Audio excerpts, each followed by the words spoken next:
AITA for punishing my son after he said something racist? About a week ago, my 39F family ordered Chinese food for delivery.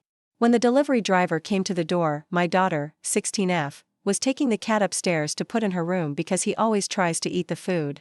My son, 13M, loudly says, "Make sure to hide the cat from the Chinese guy," as I am at the door getting the food from the Chinese delivery driver. He very obviously heard what my son said and was upset by it. I quickly apologized and took the food. I told my son that racist jokes were completely unacceptable and very wrong, and he refused to admit that he was in the wrong. So, later that night I forced my son to write a sincere apology to the delivery driver, his name was on the receipt, as well as write a one-page paper on Chinese culture and a one-page paper on why racism is perpetuated by racist jokes and stereotypes. Then the next day I took him to the restaurant and had him read his apology aloud to the delivery driver as well as give him the papers he wrote. The driver was very appreciative of the apology and thanked me for making my son do it. He then told my son about multiple instances where he had faced racist comments and attacks from people while he was a delivery driver.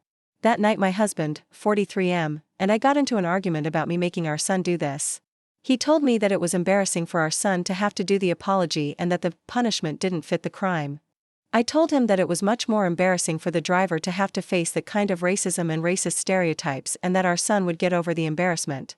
I do not condone any kind of hateful thinking in my house, and the fact that my son said that embarrassed me as well. My husband told me that it was just a joke and it wasn't that big of a deal. I feel like I might have overreacted some, but I think it's important to help my son understand how what he said was wrong and hurtful.